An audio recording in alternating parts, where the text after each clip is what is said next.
A very warm welcome. You are watching 3T TV, Thika's #1 online news channel, where as always, we are telling the Thika story as it is.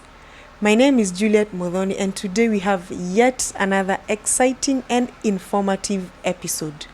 We are into the election year, and we have decided that this time round we would like to change the narrative. So we want to have a discussion and see how we as the electorate can go ahead and make an informed and better decision so that 5 years down the line we will not complain like we are now. So let's hope that by the end of this episode, if you haven't subscribed, we will give you a good reason to. So let the segment begin. Hello, and how are you? I'm fine, thank you, Julie. Kindly introduce yourself and let us know what you do. My name is Dr. Susan Gitao. I am a counseling psychologist. I run a foundation, Susan Gitao Counseling Foundation, helping vulnerable individuals, families, and communities. And I also call myself a peace ambassador, especially for the sake of what we are going to talk about. Because since 2007, 2008, I think my life changed. I used to be just part of the electorate that used to be an onlooker and doing nothing. But since then, I felt I need to be patriotic. I don't just need to vote. I need to get involved in civic education where I can. And I also need to be part of that peace ambassador team, that if there is anywhere there can be violence, let me bring peace. Let me bring harmony. Let me bring understanding. And so for the sake of this discussion today, I would like you to know me also as a peace ambassador. Awesome, thank you. Peace ambassador. I'd like us to pick it up from there. We are in an election year. You know, we always used to keep saying in 2022 we are going to vote in August. We never thought that it will come back fast, but we are here now, and we have seen temperatures have started rising. We have enjoyed, especially in our town Thika, a cool 5 years where we have seen development. But over the past weekend, we've seen rallies and all sorts of talks here and there.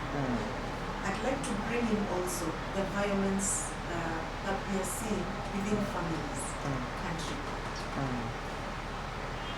Coming from a professional point of view, do you think that this violence and this political anger that we are seeing is interconnected? Exactly. Thank you, Juliet, for asking that question. It's like we do child and adolescent counseling here, and what we know about children, a very small percentage will copy what happens outside their home. And so even in this country, the young, the followers of the leaders, the opinion shapers, will most likely behave like they do. So there's a very high correlation, the way political leaders behave and the way the general society behaves. Because you can pick, if there was hurling of insults maybe from one political leader to another, just come to the grassroots, you find it's the same. If you find there is disrespect or at the top leadership, you also go even all the way to schools, and you'll find the other students will not respect the prefects. If you also go to the home environment, you find disrespect from children against their parents. So it's monkey see, monkey do. That works. We call it in our practice social role modeling. What do you showcase? What do you mirror, to the young ones? Because they just copy. And the young, especially the youths, 35 years and below, they're very good at copying. That is why even now they are finding education useless, because they are seeing people who have not gone to school making it in life and having lots of money. And I think the socialization has been, we go to school so that one day we can make a lot of money. So it's monkey see, monkey do. Yeah. Talking of opinion shapers, you mentioned opinion shapers. Yes. What do you think as a society we should do so that we change this narrative? We don't keep bringing the same people that we are seeing that are not, guiding the youth in the right way. Like you said, the youth are not interested in education because they're seeing people who are not educated and are leading and Or they can buy papers. yes, And so- nobody will question them. yes. Yeah. What can we do to change that narrative? I have always said we are the ones who make these leaders to be the way they are. Imagine one leader against many. You can imagine. And you're behaving like that leader. You have made them. I love Rwanda so much. And I think this year I'll go back. It's been 2 years. I haven't because of COVID-19. The leaders there, they are actually chosen by people. And the people are the ones who actually vet them. Who have you been in the community? What have you been doing for us? What is your example or status? Are you somebody we can copy? Are you someone we can tell our children, look up to this person? And the way we do politics here, especially when it comes to elections, it's quite different in Rwanda. I'm mentioning Rwanda because Rwanda is a country in Africa. And our neighbor here, you find that during electioneering campaigns, it's like when we bring out our desperation. There are people who always live on money that is dished out during campaign seasons. That's a desperate person. And a desperate person can do anything. Can even tell you a lie in broad daylight so that you may believe them. And I feel for them because you will only see them during campaigns. After the campaigns are over, these people again, they are put in their desperate positions. So I don't know, it's like addiction. Because if you really follow the campaigns, you are likely to see the same kind of people. But these people, follow them even at their family level. And you ask, what is it that they have done? And when I mention this, by the way, my late mom used to campaign a lot. But afterwards, I looked at what she got from all the campaigns she used to carry out. And that is why I say they're desperate. My mom always used to think next time my child might be employed in the council, municipal council. She always used to think next time I might get a job, because that's what they promise. We are going to create jobs. We are going to educate your children. But that doesn't happen. So can the electorate know that whenever you follow these leaders, you are only showing us how desperate you are? When you do what they ask you to do, or when you just go out of your mind and become a sycophant, and you hail them, glorify them, you are only showing us how desperate you are. And if you're desperate, then it's not that political leader you need. You need to sort out yourself. And one other thing that I like Rwanda about, you will not become a leader and you run the show alone. So people start idolizing you. You will be put to book. And you cannot go there thinking of the projects they need. They're the ones who are going to tell you, this is what this community needs. Look at how politics happens in this country. You only see, even when you see very big projects, even roads being constructed, most likely it's not the county government, it's not the constituency, it is the national government. Yet, we are working under the devolved government system. So I don't know whether people still understand this, that leader is accountable to me as an electorate. It is not the other way around. Yes, that is not what it is. So who is that electorate? Is an ignorant electorate? Is a desperate electorate? Is a blind electorate? And it could also be another hooligan. So I think people need a lot of education, because it really touches my heart and my mind when I see another electorate violating another one, even to an extent of killing, because I am campaigning and supporting so and so. What kind of mental desperation that is? So I think I see a mental health issue more than anything else. That's a gap right there that needs Yes. to be filled. Yeah. I think we need to have a conversation, probably with everybody who is fine, Yeah. and we sit down and We've always done that. I have told you I have boldly been involved. And I think since 2007, I can tell you, every MP that has become here, since then, there is one way or the other. We would hold forums for them. and we would make sure they come and talk to us and talk in our presence. Yes. And people would be able to see, oh, okay, is that the way they talk? Tell me, how many of them are put to book? How many of them are vetted? Vetting, because that is what needs to happen. And how you vet someone is not that they come reading for you stuff.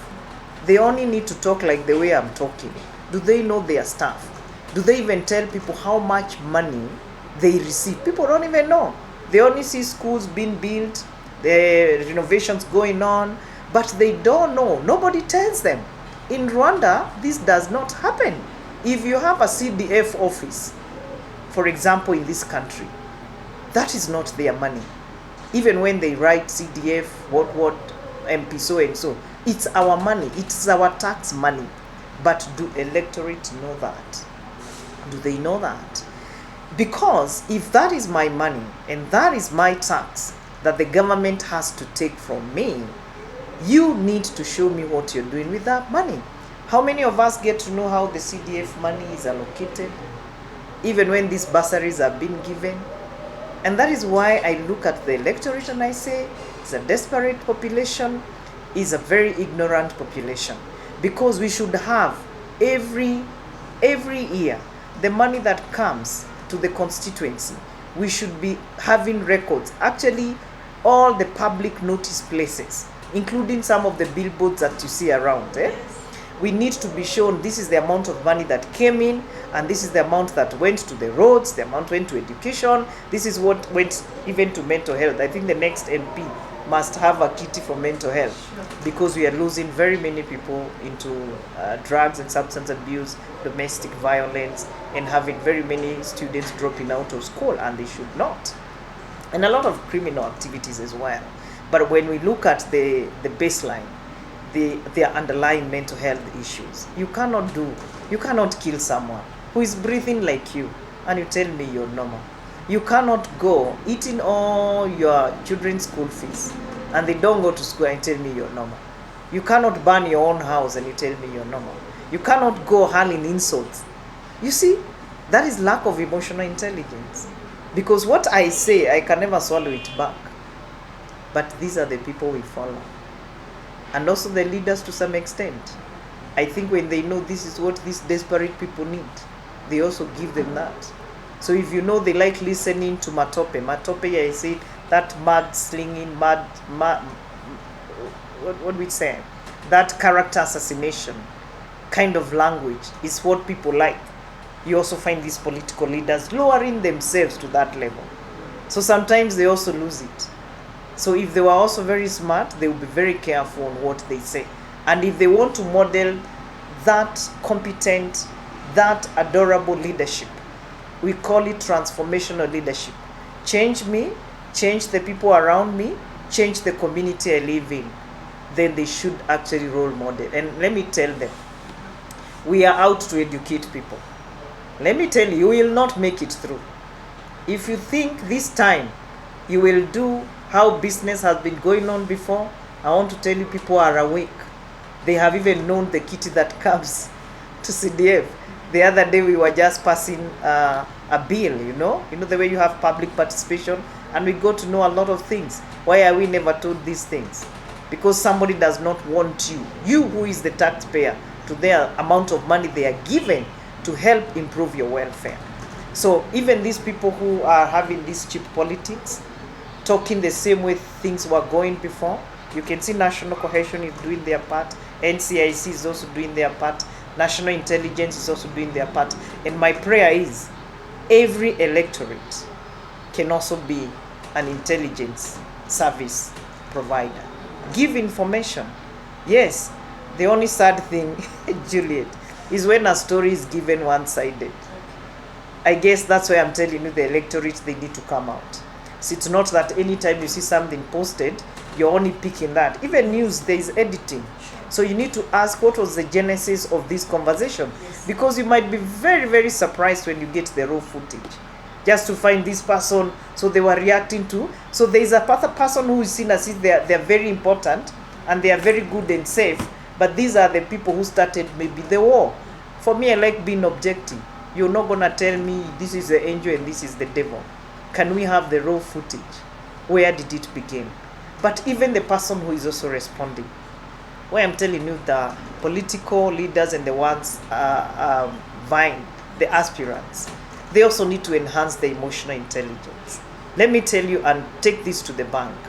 The people that are going to take leadership positions this time, and maybe you have seen some of the national leaders changing the way they've been talking. We knew them, how they would talk, and you could see violent violence from their mouths, but they have known. Kenyans have woken up.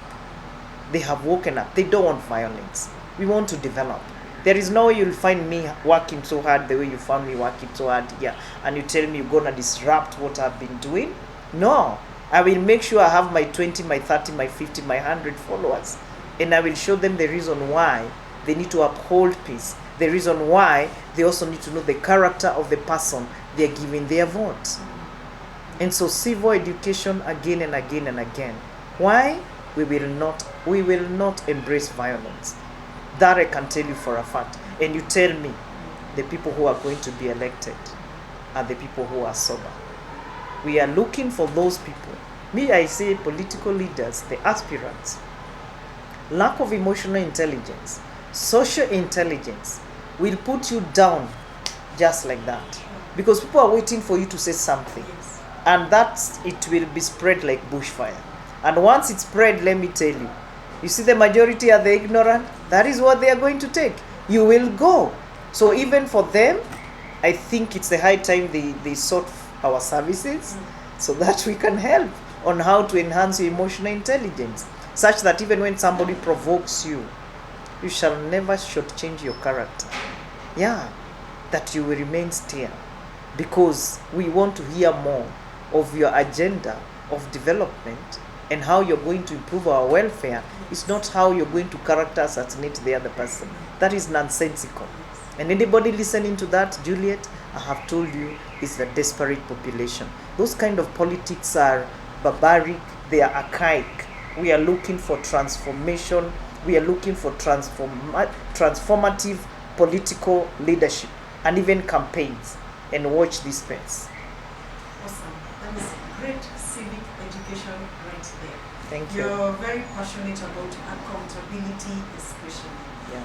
Now, Dr. you are a leader in your own right. You Yes. sit in many boards. You've traveled far and wide. What can you advise us as residents of Thika? Qualities that we should look for in our leaders. Now, you know I am laughing because I sit in national and international boards. Wow. But I don't sit in any board in this Thika. Yet the students that I have taken to school, in my own way of raising funds, you have met a few mentors here Yes. today. Why wouldn't they want me in any of those boards? Very silly. Why? It's because you are afraid of integrity. And some of us have come from very low backgrounds to where we are. So we believe integrity can reign. We believe you can actually live right and make it in life. And wealth, riches that have a track record, they're enjoyable. For me, when I go wherever I go in this world, I think I'm a very, very happy person. Very proud. But I don't talk a lot about political affairs. Yes. Because I think Kenya, we are known. You will not find a political aspirant unless this time, because we are having them coming up, who have their welfare after yours. It is their welfare before yours.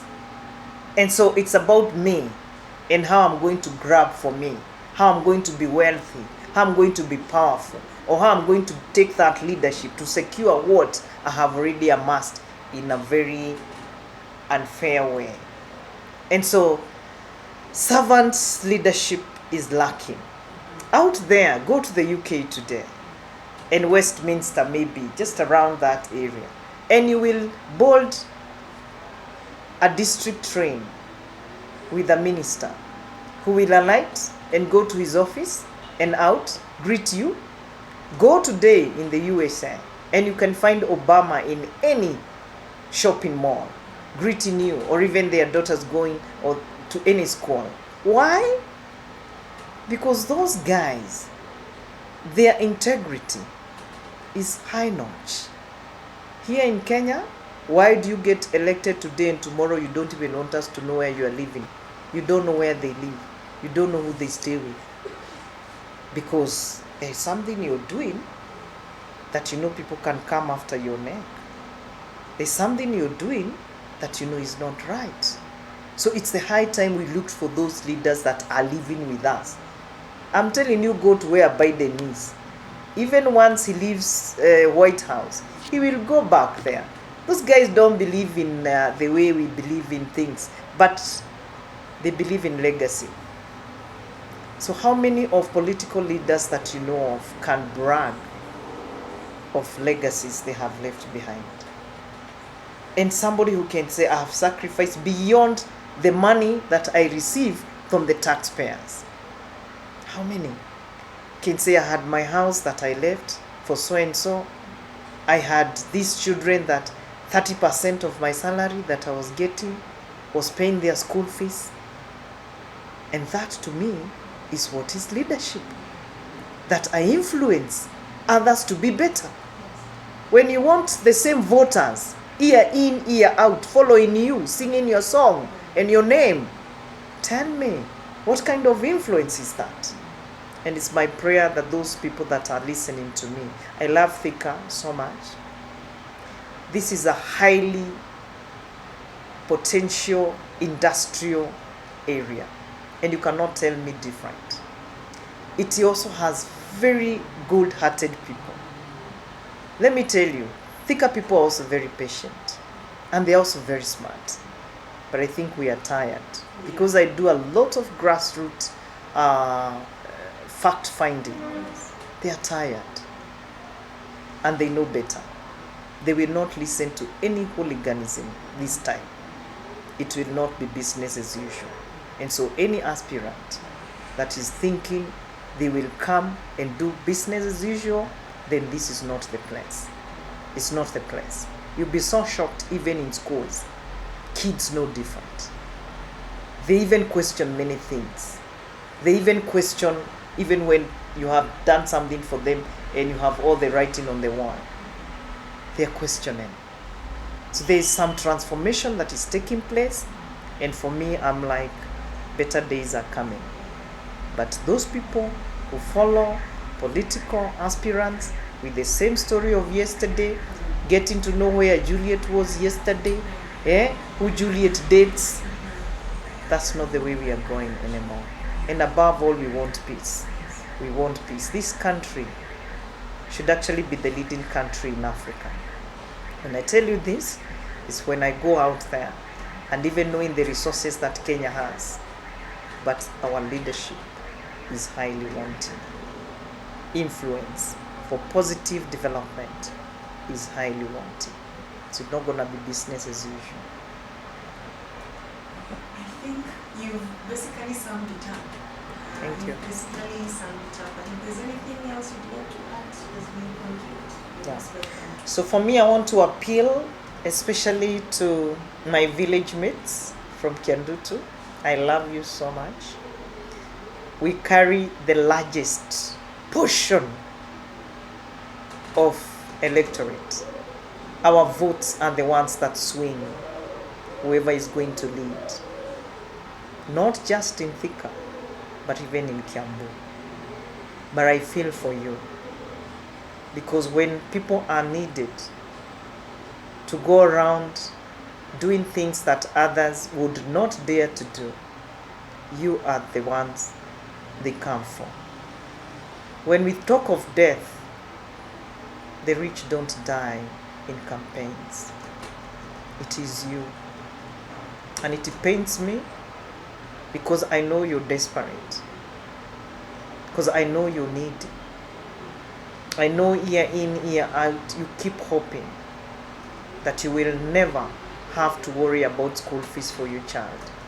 You keep hoping that you will have sewerage services in that slum, enough water in that slum, and if possible, You can be given skills.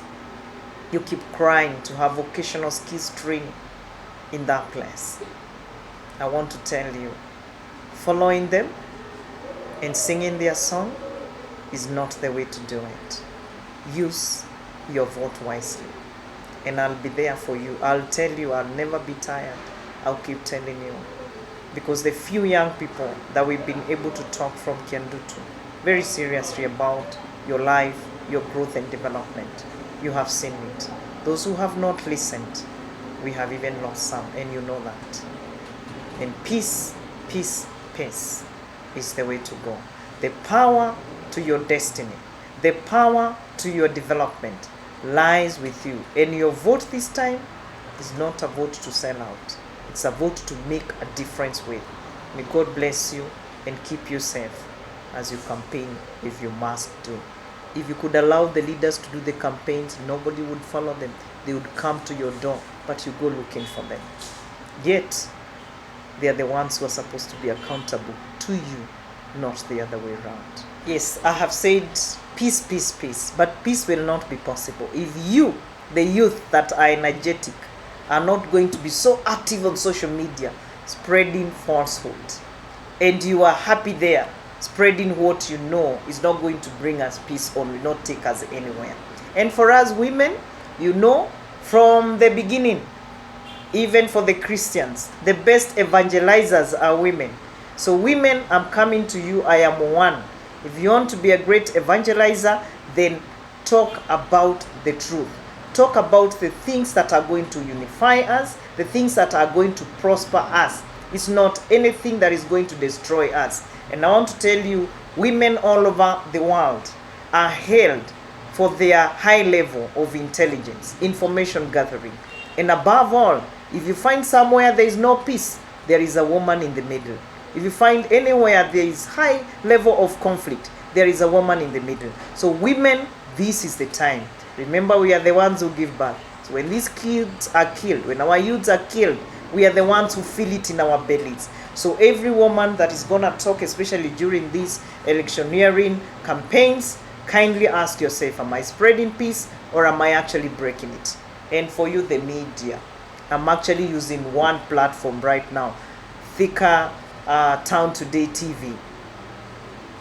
I want to talk to all the media stations and those media editors, report editors. You are brought news. Sometimes I don't know whether you are brought the whole footage or you are already brought edited material. Because some of us, I have told you, we have intelligence at the grassroots level.